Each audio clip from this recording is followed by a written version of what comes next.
দ্রুতগামী বাইকের ধাক্কায় আহত এক পড়ুয়া, আটক বাইক চালক। ঘটনা বিশালগড় দ্বাদশ শ্রেণী বিদ্যালয়ের সংলগ্ন জাতীয় সড়কে। বাড়ি থেকে বাইসাইকেলে চেপে বিদ্যালয়ে আসছিল দ্বাদশ শ্রেণীর ছাত্র সাগর দাস। বিশালগড় দ্বাদশ শ্রেণী বিদ্যালয়ে পড়ে সে। এদিন ছিল পরীক্ষা। রাস্তা পারাপারের সময় আগরতলার দিক থেকে আসা দ্রুতগামী TR07B4685 বাইক ধাক্কা দেয় তাকে। আহত অবস্থায় সাগরকে নিয়ে যাওয়া হয় বিশালগড় মহকুমা হাসপাতালে। পুলিশ বাইক চালক চন্দন দেবকে গ্রেপ্তার করেছে। এদিকে বিদ্যালয়ের প্রধান শিক্ষকের বক্তব্য, অনেক বলে কয়ে ট্রাফিক পোস্টিং করা হলেও কর্তব্য পালনে অবহেলা রয়েছে দায়িত্বপ্রাপ্ত ট্রাফিকদের। এদিনও বিদ্যালয় শুরুর আগে ব্যস্ততম সড়কে কোনো ট্রাফিক ছিল না।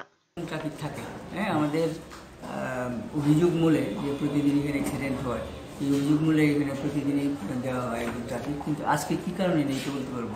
বলছি বলতে আমি যখন স্কুলে ঢুকি, আমি তো বারবার গিয়ে বাইরে যাই না, আমি কিন্তু দেখি, প্রায় সময় দেখি থাকে। আজকে কি হয়েছিল? আজকে আমি তো এখানে বসা, পরীক্ষা শুরু হওয়ার কিছুক্ষণ আগে স্টুডেন্টরা পেশ করে আসছে, এর মধ্যে শুনলাম যে একটা অ্যাক্সিডেন্ট হয়েছে।